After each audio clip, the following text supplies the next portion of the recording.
যে আমি একদিন আমার 6টি ফুল আর লক্ষ লক্ষ প্রজাপতিতে ছেড়ে চলে যাব। এমন একটা দিন আসবে যেদিন আর্মিদের মাঝে সকালে ঘুম থেকে উঠে আর্মিরা ফোন হাতে নিয়ে মনে পড়বে যে আজ বিটিএসদের লাস্ট কনসার্ট বা আজ তাদের ডিসব্যান্ড হওয়ার দিন। আর্মিরা আমাদের 7 রাজাকে হারাবো। সত্যিই তো বিটিএসরা আমাদের ছেড়ে চলে যাবে। এমন একটা দিন আসবে যেদিন আমাদের অনুপ্রেরণামূলক কথা বলার জন্য বা আত্মবিশ্বাসী গড়ে তোলার জন্য আলেম থাকবে না, নিজের প্রশংসা নিজে করানোর জন্য জিন থাকবে না, আমাদের স্যাড কিং সুকা থাকবে না, একটা মুচকি হাসি দিয়ে সকলকে হাসানোর জন্য যেইভাবে থাকবে না, ক্যামেরার সামনে আর্মিদের সাথে ফ্লাইট করার জন্য জিমিন থাকবে না। হয়তো এমন একটা দিন আসবে যেদিন আর্মিদের পাগলামো করে হাসানোর জন্য তেইয়াং থাকবে না।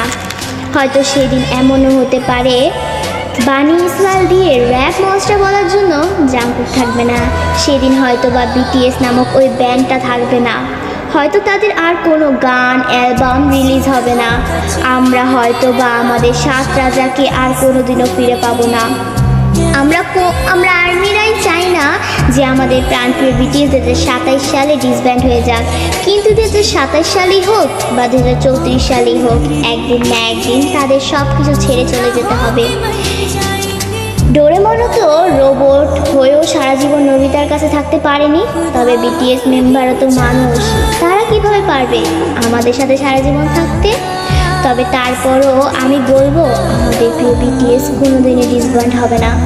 তারা আমাদের হৃদয়ের মাঝে চিরকাল থাকবে। দিন শেষে একবার আমাদের রিয়েল আর্মিদের মনে পড়বে আমাদের 7 রাজার কথা, তাদের সেই পাগলামোর কথা, তাদের সেই অনুপ্রেরণামূলক কথাগুলো, এবং এটাই হচ্ছে রিয়েলিটি।